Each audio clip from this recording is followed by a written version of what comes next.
So what are we going to be covering? I've met some of you in the breakout rooms, and I know there's an awful lot of wisdom in the room about these kind of issues. So if some of this is familiar to you, then bear with me, please. And there might be others in the room for whom it's not so interesting. So the first activity was this one. We're thinking about from fundamental science to successful policy in action, a long chain of communication. And we were just considering, who do you think is in the chain? So I'll leave it to you to decide which of those characters along the bottom you are and who you're speaking to, as indicated by those arrows. Now, Mark has always given you a sneaky preview of this, what we're calling for the time being a communication value chain. Now, it's not supposed to represent something which is linear. We've heard far too much good stuff already for us to suppose that, but there is in some sense a directionality or a cascade of information. And the sort of people we might think are in this communication cascade are the fundamental scientists who are doing particular areas of research. And then we have scientists with responsibility for a particular domain of decision making. They might be attached to a think tank or a government department. And then they have technical officers who perhaps are also researchers who are trying to assimilate the summaries for the policymakers.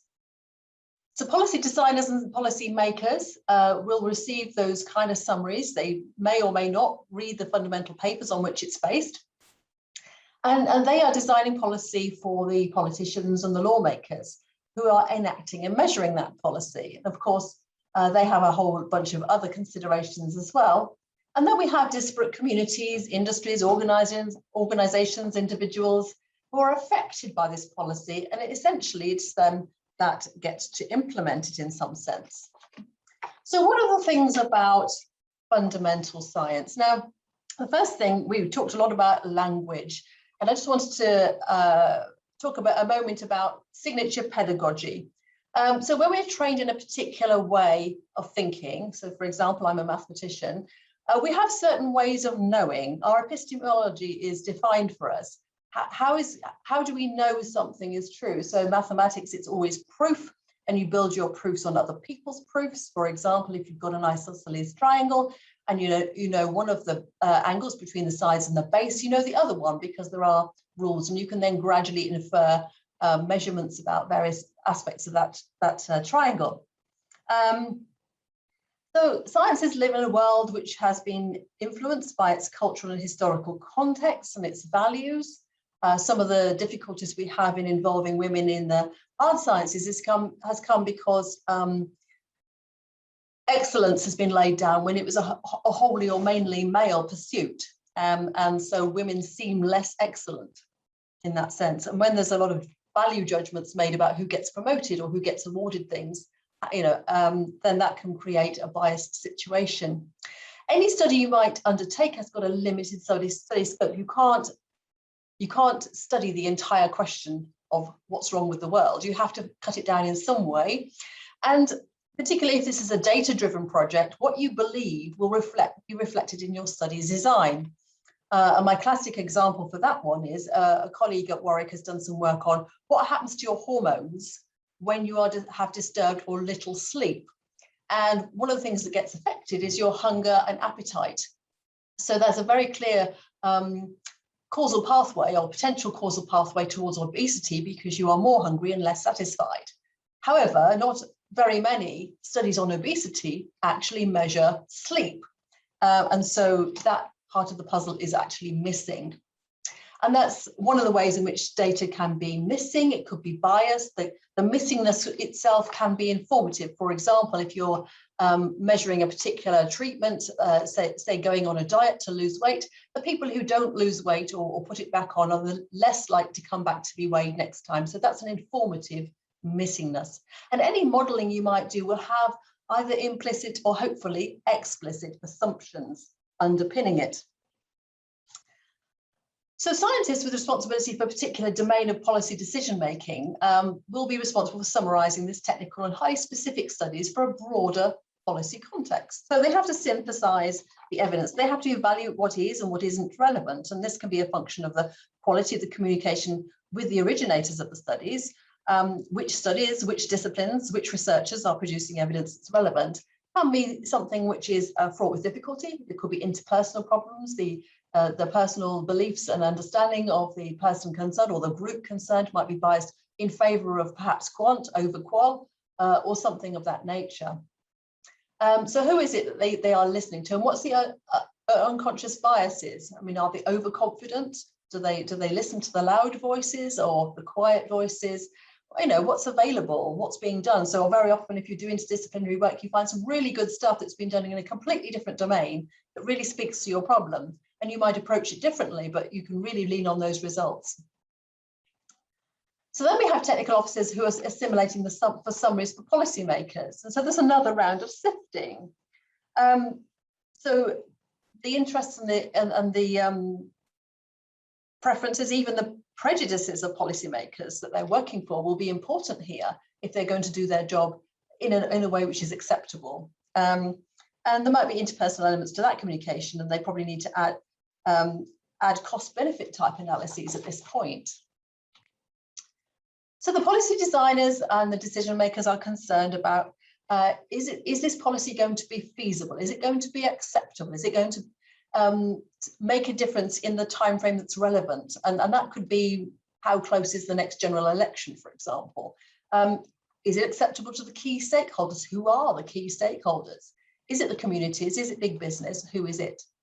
And what are the wider consequences on livelihoods, for example? If we enact this policy, how are we going to run our economy? How are we going to make sure that everyone has access to work, meaningful work, and a means of supporting themselves? And in any change, there are going to be winners and losers, and who are those going to be? So when we come to the politicians and the lawmakers, there's a political acceptability of the policy, and then acceptability to whom is the question. There are key political stakeholders. How much is this going to cost? What is the political landscape of the communities most affected? Are they my key constituents that I really want to keep happy or not? And how do they interact with other policies? Are other policies going to be changed by this? Perhaps another policy is going to be damaged by this, or perhaps they're just going to cancel each other out, in which case, what's the point?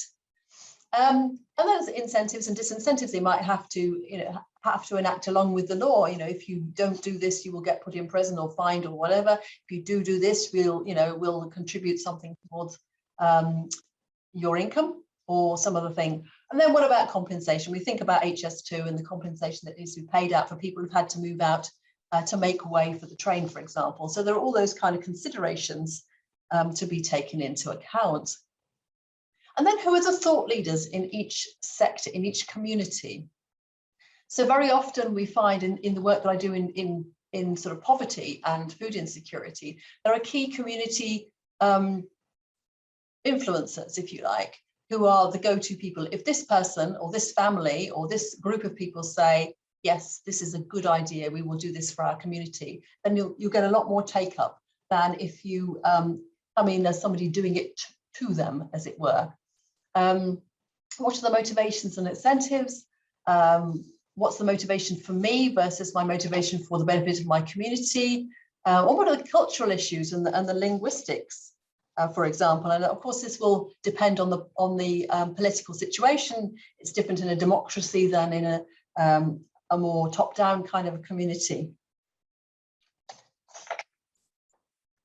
So look, we have the motivation problem. So people will need to do what they need to do to meet their basic needs.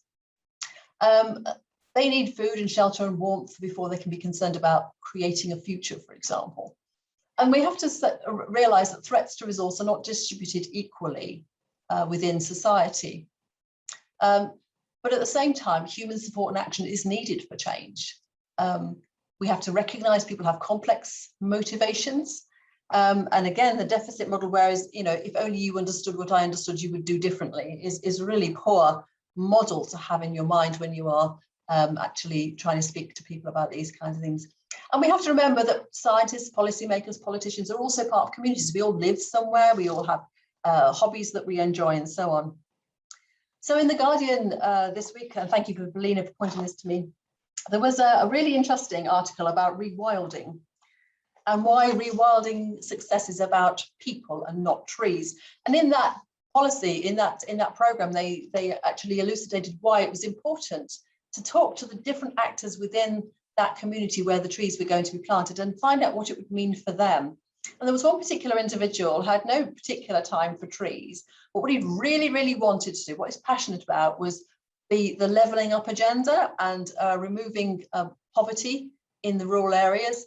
And when the rewilding policymakers or enactors were able to speak to them and say, well, actually, if we work with you in this particular way, we can do the rewilding in such a way that's going to create jobs and good income.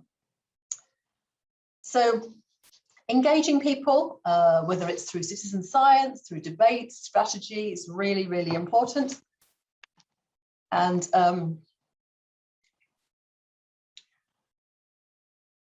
you know, most people just really superficially monitor their environment. They don't have time or the interest to read in any depth. One of the things we really take on board in when we're working with people who are in low incomes is nothing about me without me is for me. So I think I'll leave it there because I have run out of time, but obviously the slides will be available later. And what I really wanted to say is that the value chain is long and complex, and there are many similarities and barriers at every stage. And the strategies may differ depending on specific audiences. So I'm going to hand over now to Freya, who's going to give us some differentiated strategies for science writing in different audiences.